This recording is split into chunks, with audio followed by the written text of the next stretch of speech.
আধুনিক সময়ের স্থাপত্য শৈলীতে নির্মাণের নকশা, প্রযুক্তি এবং উপকরণে নতুনত্ব ও উদ্ভাবনকে প্রাধান্য দেওয়া হয়, যা আমাদের মুগ্ধ করে। তবে ৫০০ বছর আগের অপরূপ কারুকাজ আর টেরাকোটার নকশার স্থাপনা যখন এখনও টিকে থাকে, তখন থমকে যেতে হয় বিস্ময়ে। বিস্ময়কর স্থাপত্য নকশায় হতে হয় বিস্মিত।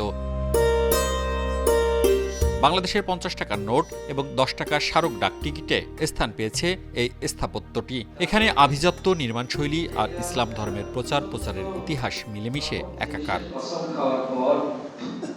১০ গম্বুজের এই মসজিদে ৫টি দরজা, এখন ব্যবহৃত হয় ২টি। ভেতরের ৪ কোণায় রয়েছে ৪টি চৌচালা গম্বুজ, ৬টি স্তম্ভ, ৪টি কারুকার্য খচিত মেহরাব। দেয়ালের সবটা জুড়ে লাল পোড়ামাটির কারুকাজ আর টেরাকোটার নকশা।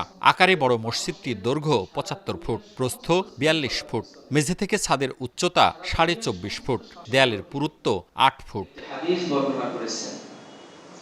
মাঝখানের দরজার উপর ফার্সি হরফে লেখা শিলালিপি। মাটি পুড়িয়ে কেটে কেটে তৈরি করা নকশায় আম, শাপলা ফুল, লতাপাতা সহ হাজার রকম কারুকাজ রয়েছে। ১৫২৩ খ্রিস্টাব্দে এই বাঘা শাহী মসজিদ নাসির উদ্দিন নসরাত শাহের আমলে উনি নির্মাণ করেন। শাহী মসজিদ নির্মাণের পরই বাঘা এই দিঘি খনন করেন। ওই সময় দরবেশদের উপর মুগ্ধ হয়ে এখানে প্রায় ১০০ বিঘা জমির এখানে দান করে দেন। সব ধর্মে বিশ্বাস করি, আমি আমার ধর্মে খালি যে বিশ্বাসী তা না, আমি প্রত্যেকটা ধর্মকেই শ্রদ্ধা করি, ভালোবাসি, সব জায়গাতেই যাই। দিঘিটা দেখলাম, আর এখানে মানুষজন হয়তো মানতে বিশ্বাস করে, এগুলোই দেখলাম। এখানে মাজারে কিছু মানুষ মান্যত করে, যেটা অনেক দূর দূরান্ত থেকে মানুষ আছে যারা মান্যত করে, খাসি সোজা, গরু সোজা, এই মান্যতের জন্য আসলে এখানে আসে। আর বিভিন্ন জায়গা থেকে যারা আসে দর্শনার্থী, এরা স্কুল, কলেজ বা প্রতিষ্ঠান থেকে ওরা পিকনিকের জন্য আসে। মসজিদ ঘিরে প্রায় ২৫৬ বিঘা জমি।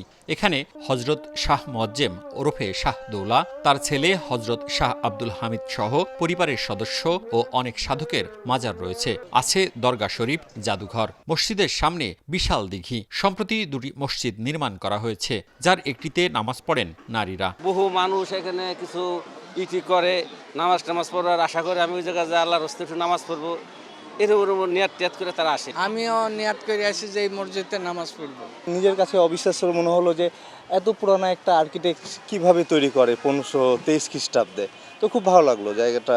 ইতিহাসবিদদের মতে আব্বাসীয় বংশের হজরত শাহ মোয়াজ্জেম বাগদাদ থেকে ৫ সঙ্গী সহ ইসলাম প্রচারে বাঘা এসেছিলেন। অল্পদিনেই ইসলাম প্রচারে সাফল্য পান। ১৫২৩ ও ১৫২৪ সালে হুসেন শাহী বংশের প্রতিষ্ঠাতা আলাউদ্দিন শাহের পুত্র সুলতান নুসরাত শাহ মসজিদটি নির্মাণ করেন। ১৮৯৭ সালের ভূমিকম্পে মসজিদটির উপরে ১০ গম্বুজ ভেঙে যায়। ১৯৭৭ সালে নতুন করে নির্মাণ করা হয়। একসময় এশিয়া মহাদেশের অন্যতম মাদ্রাসা ছিল এখানে। ঈদুল ফিতরের সময় ওরস মোবারকে লাখো মানুষের ঢল নামে এখানে। এই মসজিদটার নির্মাণ শৈলীতে আমরা মধ্যযুগের স্বাধীন সুলতানি আমলের বৈশিষ্ট্য আমরা দেখি, যেখানে বাংলার একটা যে অলঙ্করণ, তার একটা ছাপ রয়েছে। বিশেষ করে পোড়ামাটির সুন্দর অলঙ্করণ এই মসজিদের গঠন রীতিতে আমরা দেখি। সুলতানি আমলের স্থাপত্যের অন্যতম বৈশিষ্ট্য হলো যে বাংলার নিজস্ব নির্মাণ শৈলী এখানে গড়ে উঠেছিল। সেই স্থাপনার বৈশিষ্ট্য আমরা এই মসজিদের মধ্যে আমরা দেখি। ৫০২ বছরে পা দেয়া সবুজ শ্যামল পরিবেশে অপূর্ব নির্মাণশৈলীর স্থাপনা রাজশাহীর বাঘা উপজেলা সদরের শাহী মসজিদ। মওদুদ রানা, সময় সংবাদ, রাজশাহী।